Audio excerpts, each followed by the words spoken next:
Welcome to the Developing Life Podcast.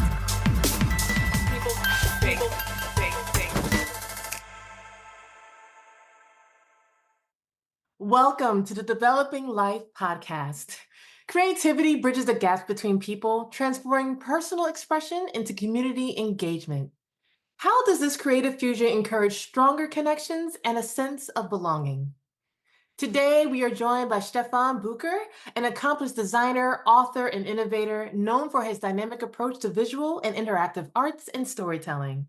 Stefan's eclectic career has seen collaborations with leading tech firms, cultural icons like Sting and Whitney Houston, and NASA's Jet Propulsion Laboratory, as well as creating immersive visual experiences for films and television. His Daily Monster project stands out as a prime example of how art can create interactive communities and inspire shared experiences across the globe.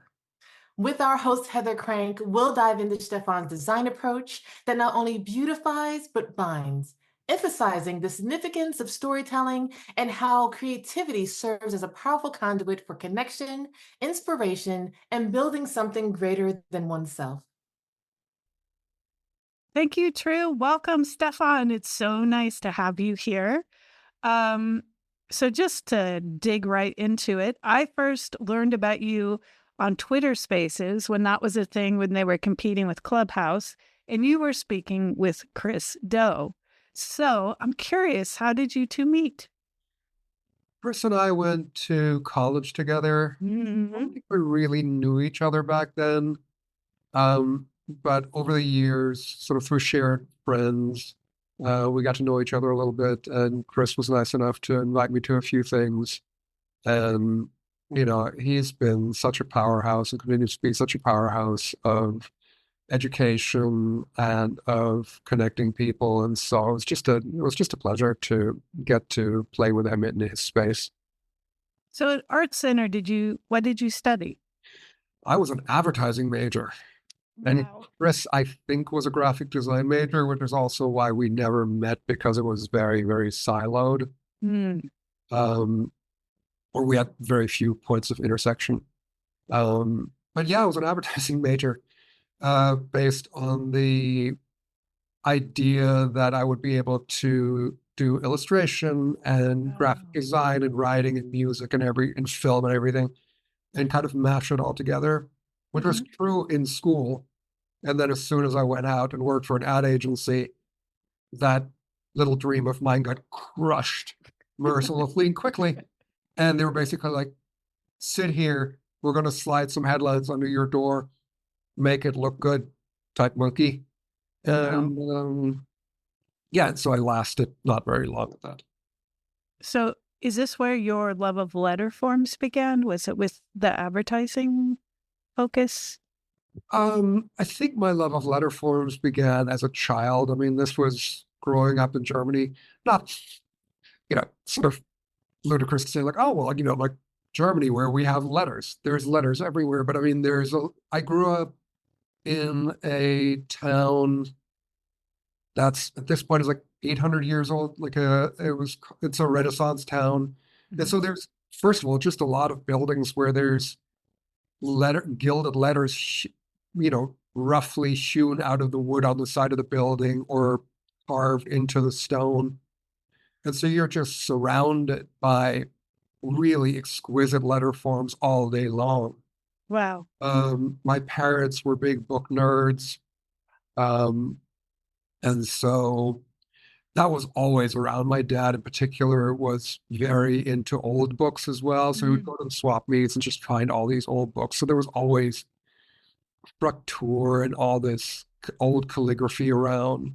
And I also, on the other side of it, I was introduced to comics fairly early. And so there's that kind of chunky, blobby letter form that really draws your attention to, this is something to absorb aesthetically and not just to decode the words. So you were interested in letter forms and you had this upbringing with books. How did you jump from that into design?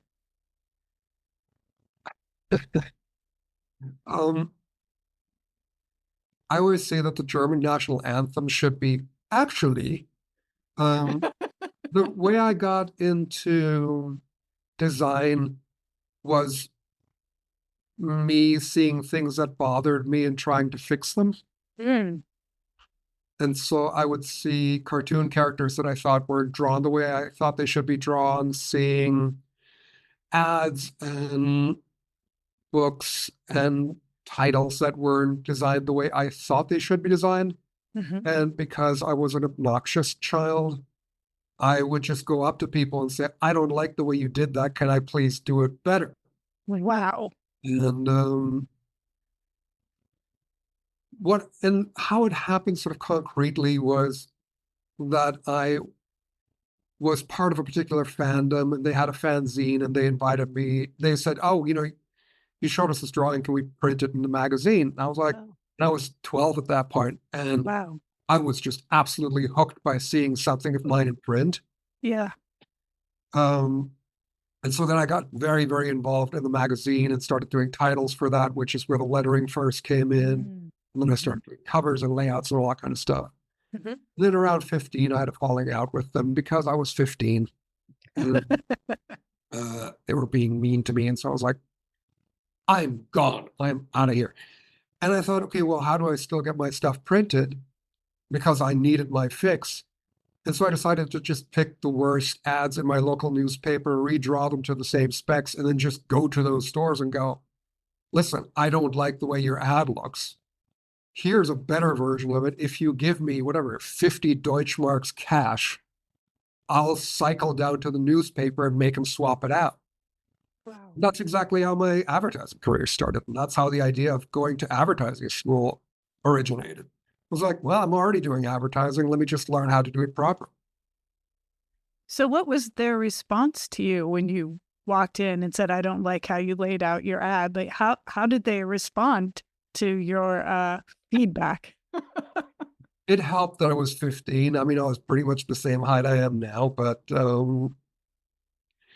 I think there was a slight protective force field of, oh, look, it's a spunky kid. I think if I did, I mean, if I could do it now again, because I'm now aging into cranky senior, but there was like a 30-year period where it would have just been like, who is this asshole? Mm. Right. So I think it Mhm. worked at 15 in a way that that would never work now. Mhm. Mhm. I'm very dark. Have clouds? There are clouds outside. How very I'm California. Yes. Yes. 'Tis the season. Yeah. Speaking of the season, so we are very close to Halloween, as we were mentioning and talking about earlier before you hopped on. And you are the author of The Daily Monster. I'm curious how this got started and what led you to keep going and keep doing it for as long as you did. It's quite an amazing project. And then at the end of this, I'd like to talk about your Kickstarter. Oh yeah. So the first monster came out of sort of a sequence of events. This was around, I mean, we're coming on 20 years with it.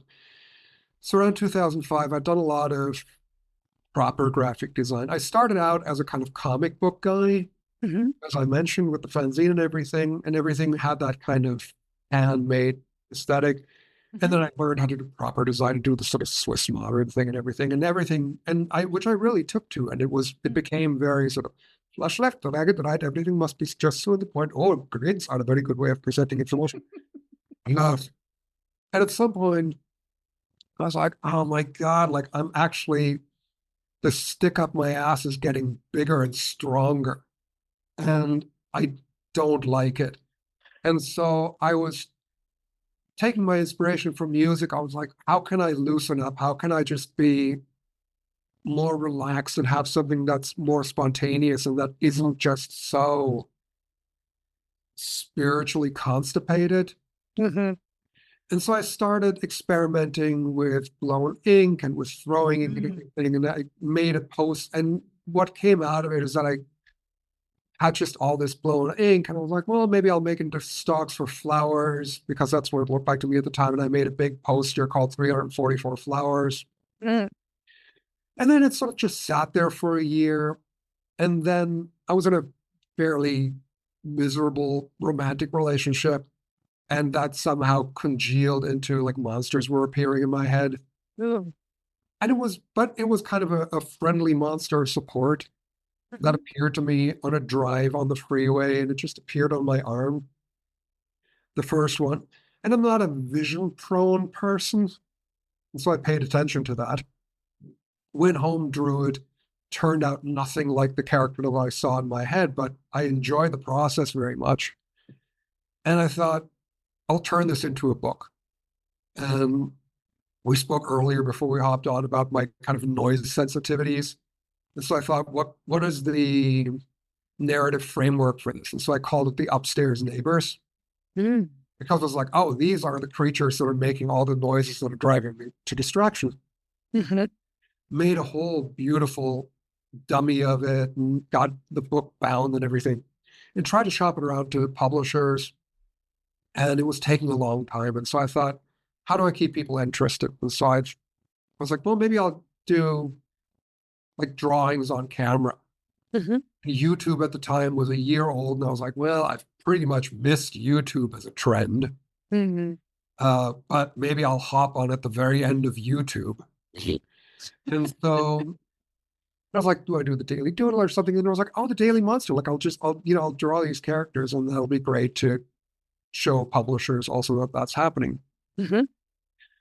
And I was really surprised that within the first few days I got like 200 people watching, which for me at the time was like, oh my God, 200 people are seeing this. This is amazing. Mhm. And then some people that I was friends with um, who had very big online presence at the time, like Zay Frank and the Under Consideration crew, and a site at the time called Unbeige, all mentioned it. And all of a sudden, I saw this jump where all of a sudden thousands of people were showing up every day. Wow. And within about 10 days, people started writing stories about the monsters.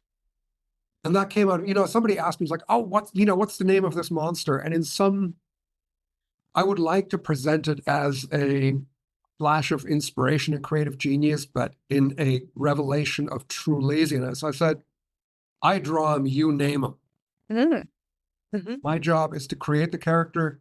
You tell me what they're about. Like, what do you think their name is? And so then people started naming the characters. And then I was like, oh, they're responding to this. I'm like, well, tell me, do you think they have a story? And then people started writing these really elaborate stories every day, often within like a half an hour of the monster appearing. Wow. And that became this real sort of storytelling scene, like a little sort of online salon. Mhm. And that was just magnificent to be at the heart of. And that's why I kept going. I mean, otherwise I would have done probably a few dozen or maybe 100. And they were like, all right, well, that was a really fun aesthetic exercise. But the fact that it became this seed crystal for other people's creativity really kept me going. Wow. Wow. It's amazing how you brought people together through that one moment of turning your suffering into something beautiful and visual. I mean, it's incredible. Amazed the hell out of me because I'm not a naturally collaborative person. Mhm. I like to sort of take my little assignment, come here, take care of it, and then, there's a little bit of collaboration, but the idea of we're all just jamming together at the time wasn't natural to me. Mhm. And so it taught me that, and it taught me how much joy there is in giving somebody a starting point instead of giving somebody an entire meal. Mm. Yeah, it's similar to a conversation where you engage them and then they engage back. It's really beautiful. Versus my usual, Bond villain monologuing. So yeah, God. Okay, so you took these amazing monsters and then you have kind of reincarnated them again and you put up a Kickstarter and it was funded very quickly. Can you talk about that process? yeah, I've been hoarding these drawings for 20 years because they're very dear to me and they're fun to hold as original objects. And there's also sort of the imposter part of me that likes having the proof that I've done something and that there are things that I did nicely. Mhm. And as I've gotten older and as the circumstances of my life have changed, I kind of got the sad thought of like, well, you know, the world is full of open manhole covers and city buses. There's going to be a day where I will depart the earthly plane, and these will all just kind of end up in the trash, honestly. Mhm. And I was like, I think it was maybe a mistake to hold on to them so tightly. Mhm. And so I wanted to find a way of dispersing the monsters into people's homes, Mhm. the original artwork. And I thought, well, maybe creating a book around them and making it a Kickstarter Mhm. lets me do two things. It lets me put out the original artwork in a way where people will treasure it. Mhm.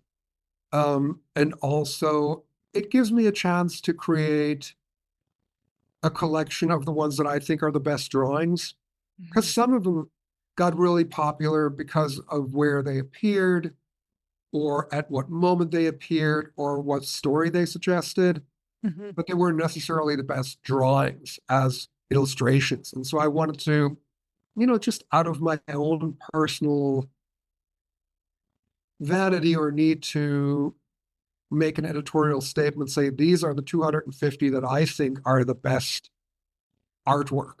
Mhm. Mhm. Um, and being the prepared person I am, I'll go over, reach for it. Somebody contacted me about printing, and there was a whole sort of sideline of, oh, here's an interesting material that didn't come together. Mhm. And then I went to my friends that I always print with at Typecraft, and they're like, can you just make me a dummy what it would look like with 512 pages of Mhm. regular paper? Mhm. And so they sent me this thing, Oh. and I like an object. And Mhm. so that was the final piece of the puzzle that I needed to say, okay, well, let me make this book, because if at the end of it, it's not a satisfying object where I myself go, oh yeah, like this makes me happy to hold, Oh, right? okay. Then why bother? Right. And the thing that I got before, it was, I've had this weird obsession that I wanted to print something on Bible paper for 30 years. Wow. And I was like, oh, that's going to be super, super cool. And 512 pages on Bible paper is like this thick. Yeah. And so and also it's like it looked messier than I thought, but then also looked too nice. And I was like, this isn't what I have in my head. Mhm. And then but then I was like, well, you know what? Like, let me try just with what this dummy looks like. And then this came and I was like, oh, this is exactly what I want. Like, I just want this like kind of brutalist brick.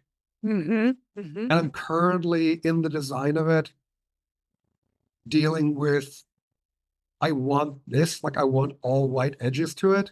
Uh-huh. So nothing can bleed off the edge.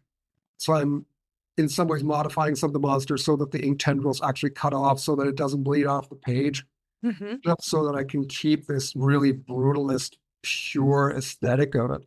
Mhm. Mhm. You got to, over the years, I've condensed it to, I like people and I like puzzles. Mm. And so I create puzzles that connect me to people. Oh, I love that. I love that. And so when you did your you did 344, but then eventually that turned into 344 questions. Yeah, well, 344 was the name, has been the name of my studio all this time. Oh. Um, and so everything was always branded as, oh, it has to be 344 something. Mm-hmm.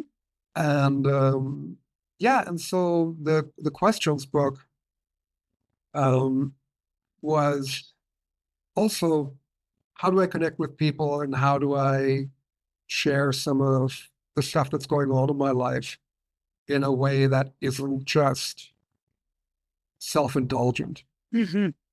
Um, and I'd been going to therapy at that point for a while, and I'd read yards and yards of self-help books, and I almost always, had this moment of going through a self-help book, and I'd go like, yeah, yeah, oh, this is really good. This is a really good. Oh, yeah, Hmm. this. Hmm.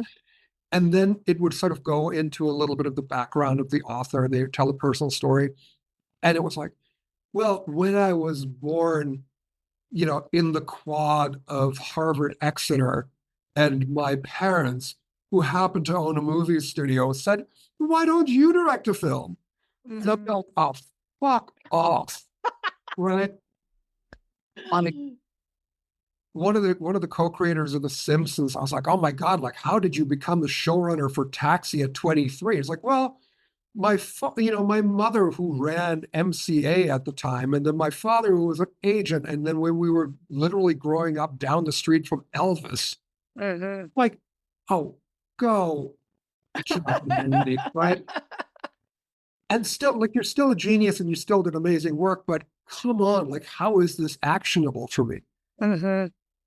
And so I thought, can I do this in a way that gets around that moment of, oh, your advice, I can relate to your advice, but I cannot relate to your life story.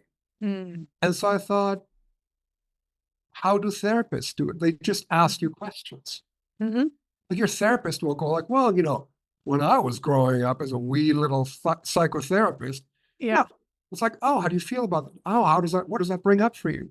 Hmm. And so I thought, okay, what if I just do a book that's kind of a flow chart format of questions? It's not really truly flow charts because it's not a decision tree, Hmm. but it's kind of, maybe it's like a junior jumble from fast food placemats or something, but it's just aesthetically, it's this kind of flowing system of questions to take you through a thought process to help you evaluate where you are, where you would like to go, what's keeping you from going there, or what's helping you. So it's kind of a self-assessment that's packaged in a fun aesthetic.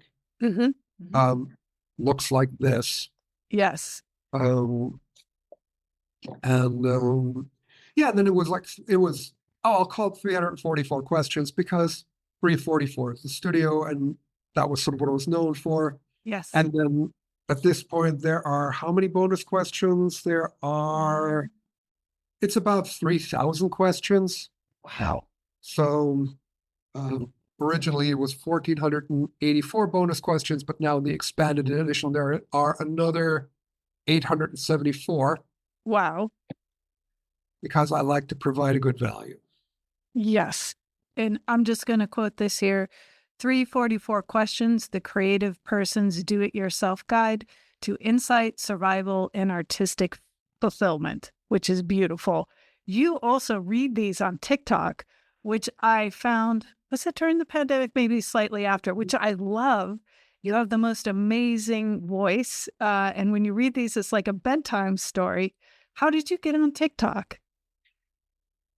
Um, I was on it. I think I got on it during the pandemic, and it was like, well, I just want to check out what this is. The first day was utterly baffling because I'm like, I don't even understand the category of what I'm looking at. And within a day or two, the algorithm clearly figured me out and was like, oh, we know what you like. Hmm. Endless guitar videos, kittens, and design stuff. And then when I started doing the expanded edition of this, I thought, well, how do I let people know about it? Well, I thought, well, maybe I'll just read them out, and it's also a way to get me out of the house because a lot of them I would do out on my walk. Mm. Um, and everything I do is kind of my way of saying, let's play together, let's connect, let's do something. Um, And because it's otherwise hard to spend months and months and months of concerted effort on something and then just put it out, and it's kind of like throwing a penny down a well, not even hearing the water splash. Mhm. So I need some I need some sign of that the message is being received somewhere. And Yeah. so TikTok was that for me, and it's been great. I love TikTok, and I in the same way that I loved early YouTube. Mhm. Um, and there's going to be the next platform after that, and I'll jump Mhm. on that too. And there's always going to be some flavor that works better on that. Mhm. Um, I have thoughts in the back of my head of, oh man, like this is going to really connect and it's going to be a big thing and then it's going to open all these doors. Mhm. And I've kind of let that go. Um, I had that for many years where I made my mental well-being dependent on how many likes do I get, how Mhm. many comments do I get, what is the nature of the comments. Mhm. And it's I'm very, very careful about outsourcing my self-worth that way now because it's just too dangerous for me. And whenever I start with something like that, I feel the tendrils of it. Like I feel the pull of, Mhm. oh, like how many people reacted to this today? Oh, what can I do to get maybe two more people tomorrow? Yeah. And at the end of the day, I just have to do my thing and hope for the best. But you mentioned the Kickstarter and how quickly it was funded. Yeah. Part of that is that I've been very, very insecure about how people are going to respond to the work I do. Oh, really? So when I put out the Kickstarter, I've done two, and both times I put it out with a funding goal that was well below what it would cost to actually make the thing. Mhm. Mhm. Because I honestly didn't want to have a failed Kickstarter on my resume. Mhm. And I also didn't want to have a failed Kickstarter on my psyche because there's a part of me. I do internal family systems therapy. So Uh-huh. it's always, there's a part of me that feels this way. So there's a part of me that's very much the uncool kid that nobody wanted to talk to in school. Mhm. And that kid doesn't need another piece of evidence of, yeah, see, people don't really like you. And so it's like, all right, well, it's going to cost at least 5 grand to make this book, but let's ask for 3,000 because I can probably get there. And if I have to sort of get my mom to pledge to get it over the top, I Uh-huh. can do that. Mhm. And then I was just super, super happy that it got funded in under 24 hours. Yeah. And I was like, holy shit, that's amazing. Right. Yeah. And so that was just, yeah. And then I'm like, man, I am so much happier about that than, and I also like, I don't like, hustling my friends for money and going like, hey, I'm doing this thing. We're really, really close. It'd be really great if you could kick in. I don't want to be that guy. Mhm. So yeah, but it's been a really lovely experience, and I'm retouching these monsters like an absolute fiend because again, like I also want to make a good product. Yeah. I mean, obviously, the monsters are quite beloved, and I completely understand the feeling of not wanting to add injury to the young part of you that was not the cool kid. Yeah. I relate. Um, so you've got your 344 Mhm. book and questions. You've got the monsters. Where do you go for inspiration now? Like, so you've done all of this work. You've created these, and I think they're incredible masterpieces. You should check them out if you haven't already, or follow Stefan on TikTok. It's delightful. So now, where do you go for inspiration? How do you continue to protect that part of yourself that doesn't want to be motivated by likes? It's always been music for me. Right. And I think even design and illustration ultimately was, I was told as a kid, oh, music isn't for you. In the same Really? way, oh yeah, in the same way that I think a lot of kids get told, oh, art isn't for you. Huh? And I was sort of immediately good at art. Um, and it, like, I had maybe an easier way into it, Mm-hmm. but the inspiration was always music.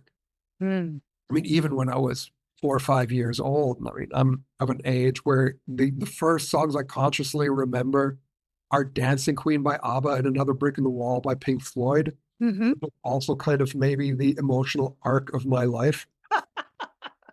Um, and so over 35 years or something of doing illustration and design, it's Mm-hmm. always been how can I get this feeling that I get from this song and put it on paper, Mm-hmm.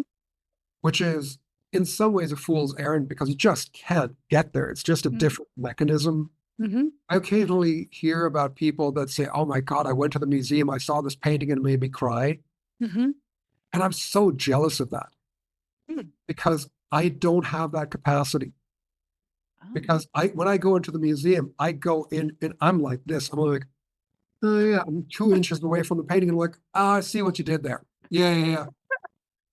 You're using that paint. You're using like a nut, like a paint knife, and oh, and you're drinking underpainting. Yeah, yeah, yeah. Mm-hmm.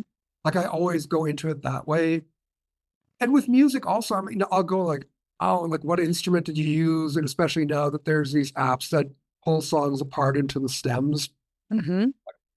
Oh, I see what happens there. But it's all with delight. It's all just like, oh my God, like that feels so good. That feels so sad. And so my inspiration is always, can I do something that's like that? And now I do more where I actually am learning instruments and I'm learning how to actually do that primary thing. Mm-hmm. It took me decades to have enough courage to go, well, maybe I can touch the actual source of inspiration relative to looking through the store window. Mm-hmm. Mm-hmm. But it always sort of cross pollinates. And a lot of times the inspiration is somebody asks for my help. Somebody comes in and says, well, we need this, we need something for this movie, for this book, for this event. And then it's a puzzle. Then I go, okay, well, what do I think is the best way, first of all, to understand what you actually are looking for Mm-hmm. relative to what you think the solution is? Because people come in, you're like, well, we need a book. And I'm like, well, what are you trying to do? Mm-hmm. We just quickly check that I agree with that. But then it's like, how can I use what I know and to do and what I would like to do and what you need and kind of mold that into, like, manifest that into some sort of object. Mm-hmm. Yeah. So the inspiration usually, I mean, I forget who it was. It was an author that would make me sound good if I remembered, um, who said, I can only write when inspiration strikes. Mm. Luckily, it strikes every morning at 8 a.m. when I sit down at my desk. Wow. And I think it is that. It's the inspiration is, hey, we need you to do a thing. And then I sit down and then I work at it until something shows up that I can then label as having been inspired. Yes, that makes perfect sense. I get that completely. So your inspiration process is so different. It's so interesting. So you go to something that forces you out of your comfort zone and gets you out of your head. I love that. Yeah, ish. Ish. I mean, I am 100% pro comfort zone. I think there is, no, because I think there is this real myth of if you want to be a great artist or if you want to be a great designer, you have to get out of your comfort zone. Mm-hmm. I think that's wrong. I don't think that's true at all. I mean, I think you have to evolve your comfort zone, sure, but lean into the thing that you're good at Mm-hmm. and get great at it. Mm-hmm. Comfort zone, it's in the name, it's comfortable. And are you going to do better work where you're happy and you feel confident about what you're doing? Or are you going to do better work where somebody's like, hey, do more, do more, do more. You're not good enough. You're not good enough. Do more, do more. Jesus Christ. Fuck. I don't Mm-hmm. know. Okay. Mhm. Whereas if I'm coming from a base of, yeah, you know what, you asked me to do that thing, I know how to do that thing. As a matter of fact, though, like maybe we can push it a little bit, maybe we can do a little bit more. Mhm. Like I come at it that way. Mhm. And the idea of like, I'm just going to make myself as uncomfortable as possible and then somehow find my way back.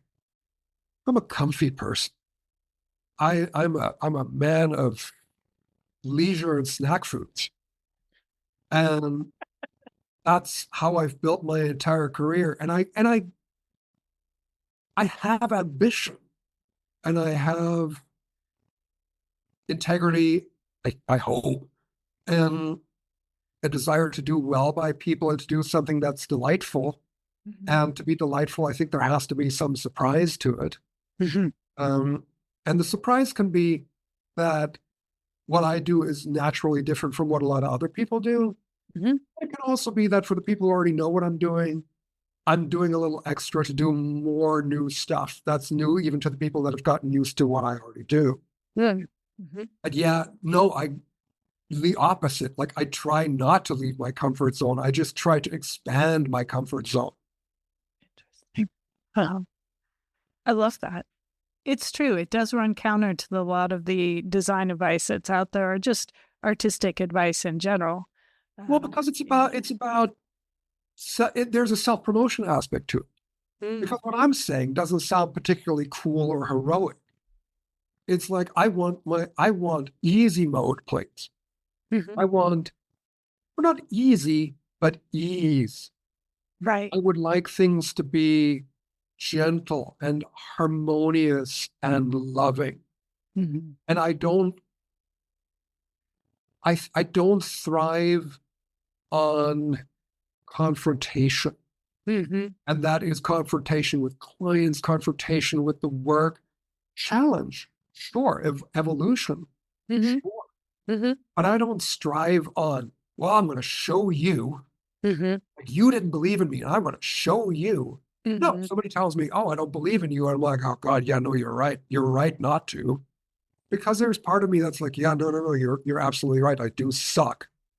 So for me, I need to stand very securely in where I do what I do. Mhm. But that's not cool.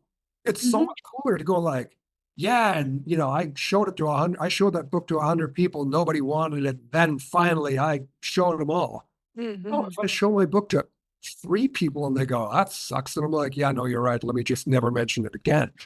But, but So, that, that's not good promotion. yeah, so we live in this world of self-promotion, alpha people who are really dominant, confrontational, the salesperson type. And if you're more empathetic or sensitive, or you thrive on harmony and ease, you're kind of running counter to the way the world is set up right now if you want to be successful. Then So, how do you perceive success if that's sort of the setup of how things operate versus how you're choosing to operate?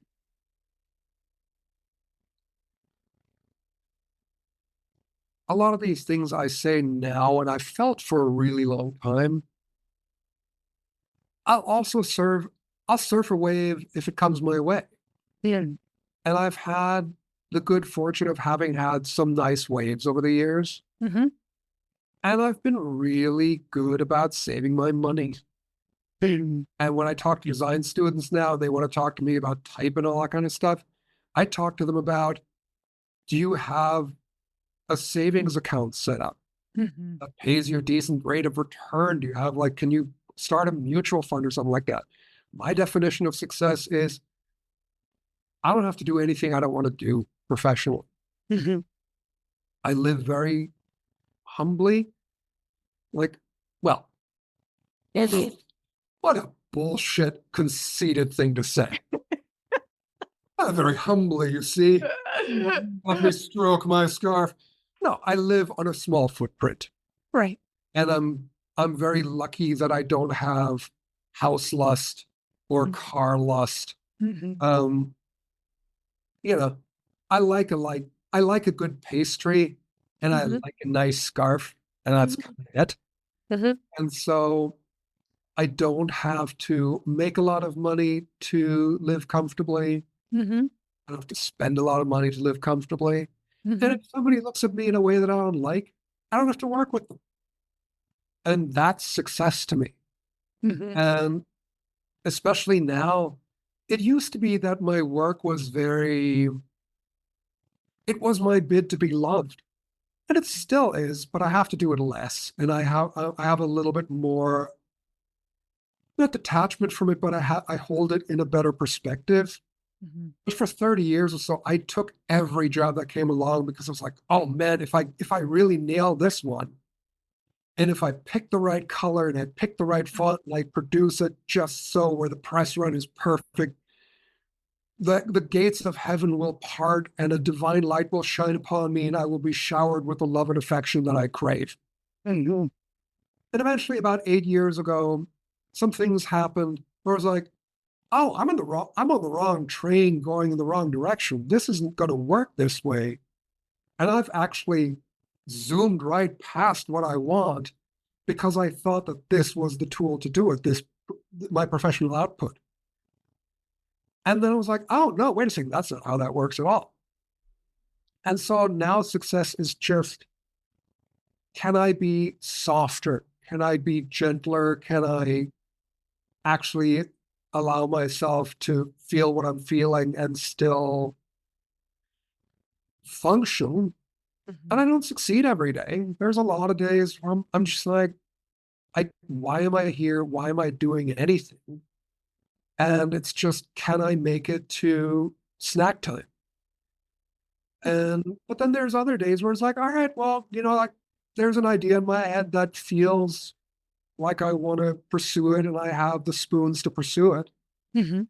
And that's success that I have earned the luxury now to not have to pretend I care about stuff I don't care about. Mm-hmm. That is beautiful.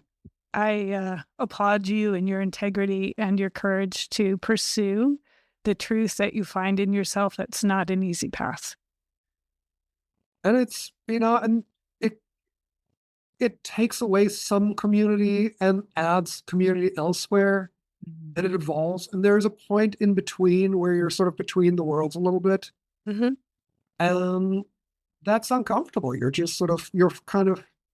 kicked off from your spaceship and you're trying to let the inertia take you to the space station on the airlock, and you hope you don't run out of air before you get there. Uh-huh. I read a lot of sci-fi, what can I tell you? Mm-hmm. And so I'm I think right now in that space again, Mm-hmm. and the oxygen indicator is beeping at me pretty hard. Mm-hmm. What can you do? I mean, at some point you kick off from one thing and you try to float to the next, and we'll see how it goes. I think that's a perfect place for us to stop and move into the Q&A. Stefan, that was so beautiful. Thank you. If you would like to turn on your camera, if you have any questions, you feel free to drop them in the chat, or you can ask Stefan live. So give people just a second. I'm going to check the chat here. Let's see. Okay. So Devron says, I want to know more about where is balance, because I don't want to be that guy either.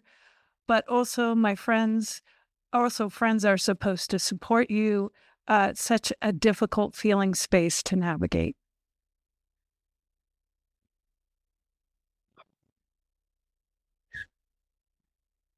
There's so much depth to that question, and I don't think I understand it fully. Can you say more, please?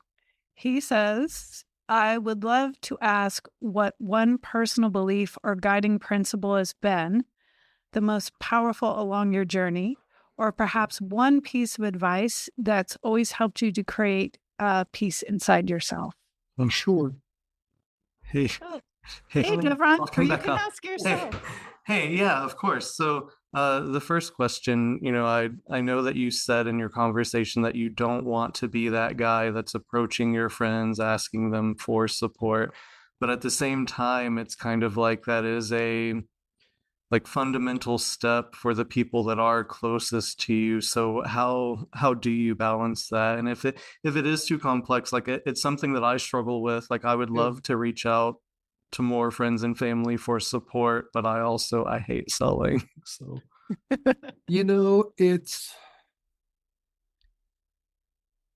This isn't a failing in my friends. It's a not a failing, but it's just an unhelpful insecurity in me. And I also think I've done well for myself over the years, right? And I feel bad asking for money when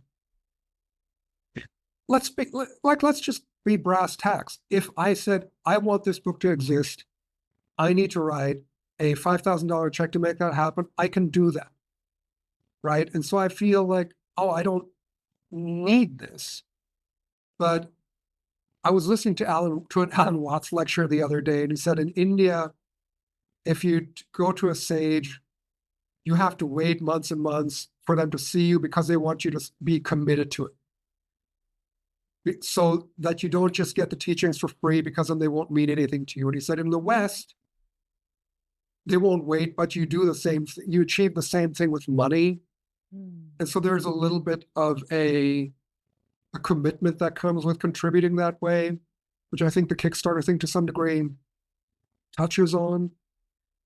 And even as I'm saying it, I feel kind of uncomfortable with it, because I'm like, you need to commit to me, like, like this is the membership to the cult of Stefan or something.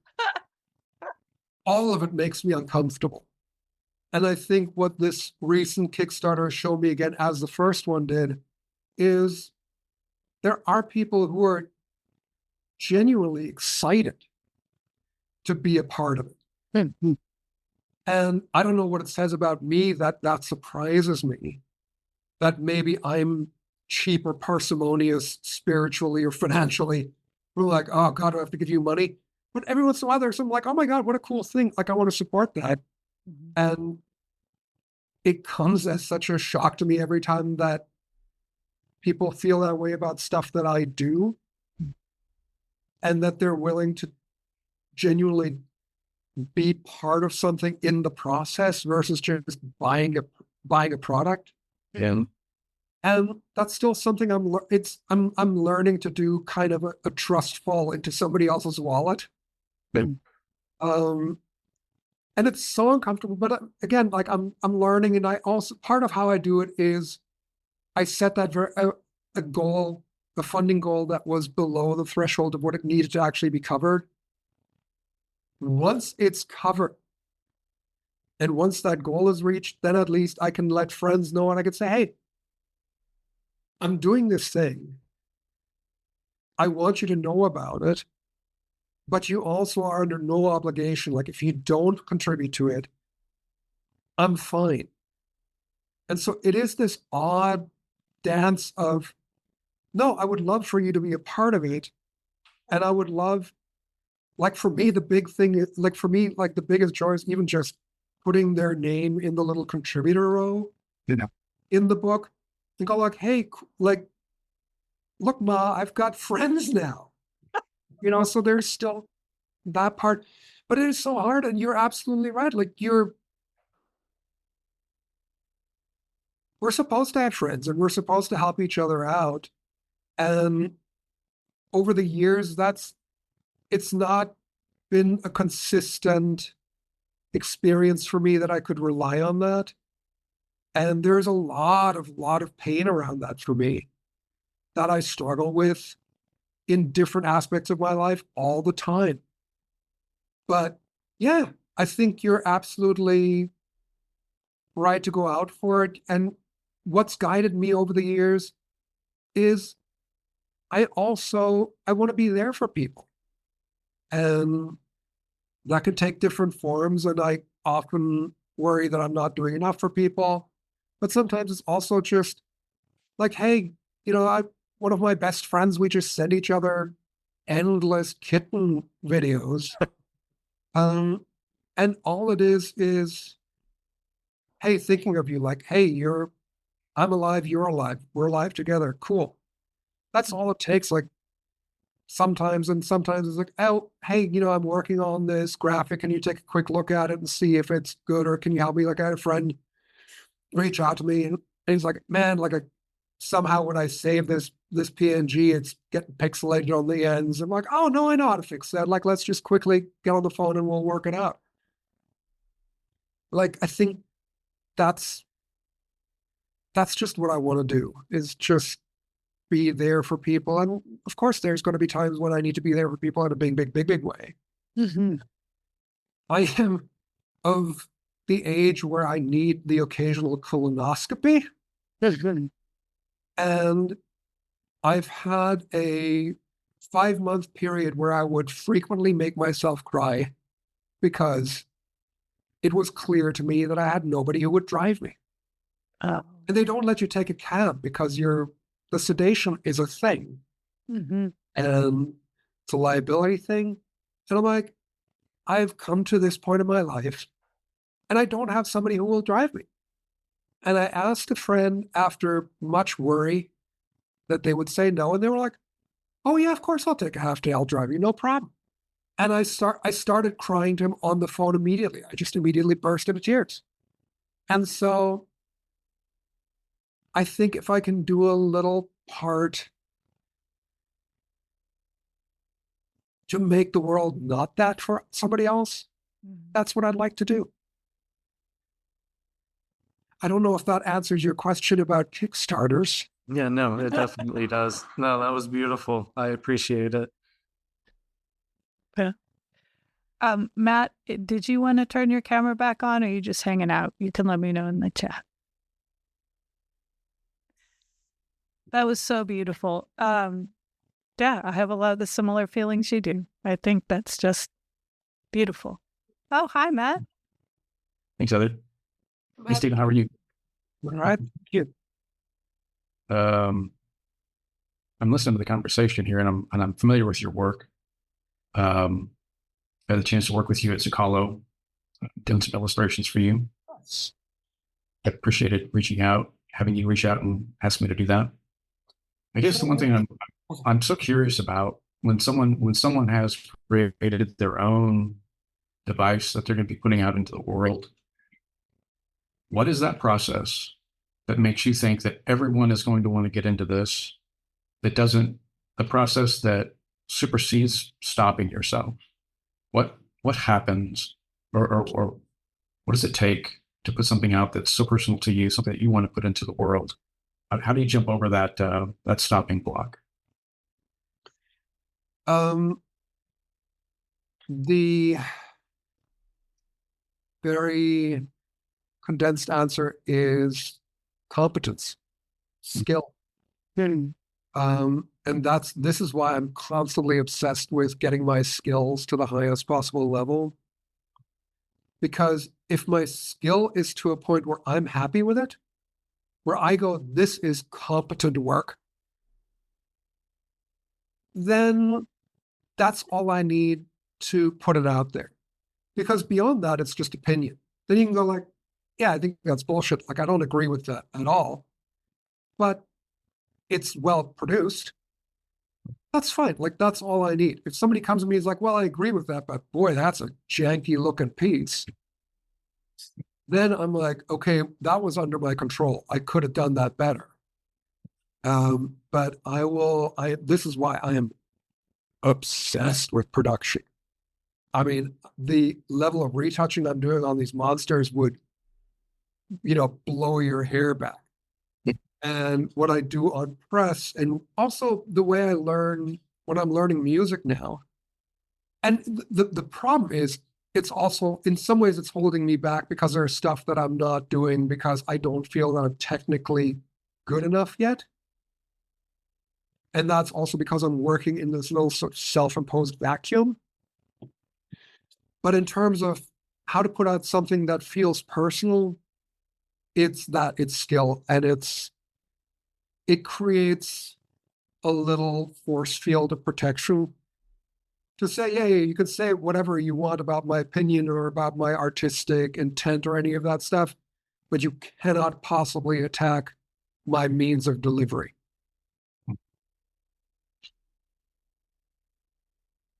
And Oh, sorry. And to add to it, there is some stuff that is so personal that I can't even put it down.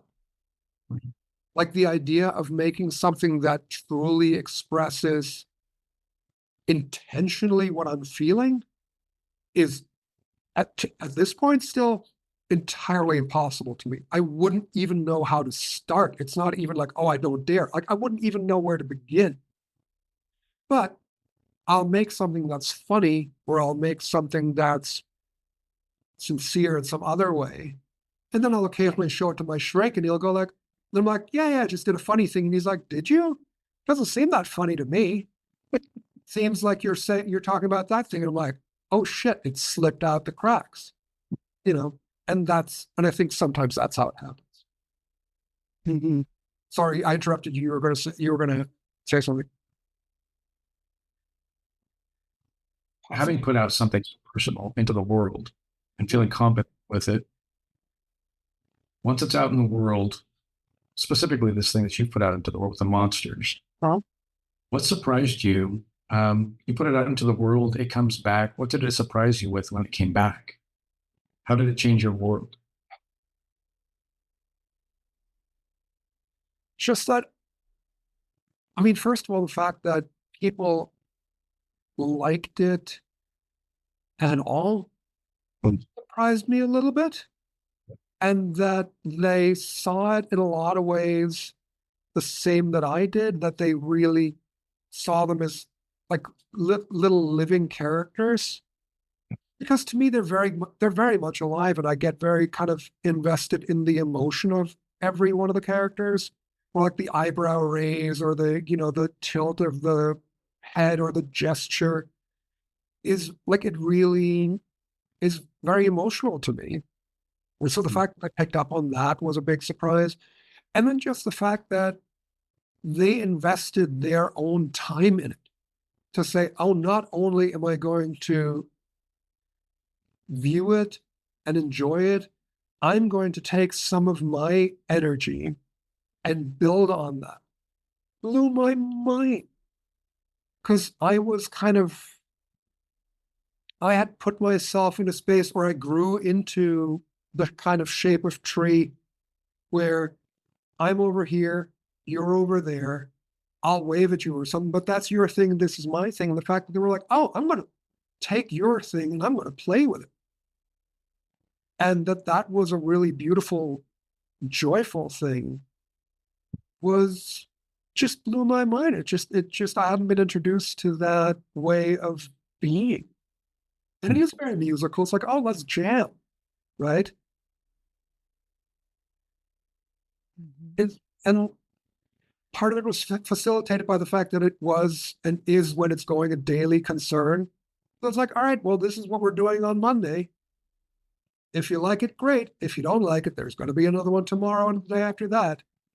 And and that's part of what the new book is also about, is I've done around 1,500, 2,000 of these over the years. Not everyone's a winner. They all have charm, and they all have like little bits where you go like, oh yeah, like I remember that I was really into this part of it. This one, like the line kind of went off the rails a little bit, or like, I got the perspective fucked up. Yeah. To some degree, it didn't matter for what it was. But then you also go like, okay, well, if I go through it, if I really just pick the ones where everything worked, then all of a sudden I'm looking pretty good. Awesome. Well, thank you so much. Thank you, Matt. Okay, so Check out Matt's from Zocalo. There's I curate a monthly feature on ZocaloPublicSquare.org. That's called Sketchbook, where we get a different illustrator every month, and Matt did beautiful work for that. So check that out. We'll make sure that that link is at the bottom of the YouTube. We are now just about, thank you, at 1 hour. So I'm going to close this unless anybody else has any other questions. Now is your chance. if you'd like to talk to Stefan directly, or you can also drop it in the chat. Okay. Stefan, it has been my absolute pleasure to speak with you. We've kind of been circling each other's orbit for a while via social, and I'm just so thrilled you said yes. It's been my pleasure. This has been so wonderful. Thank you for having me. Thank you. And you can find out more about Stefan at 344questions.com. Is there anywhere else you'd like people to, if they wanted to know more about you, where they can find you? If you really want to deep dive, 344lovesyou.com.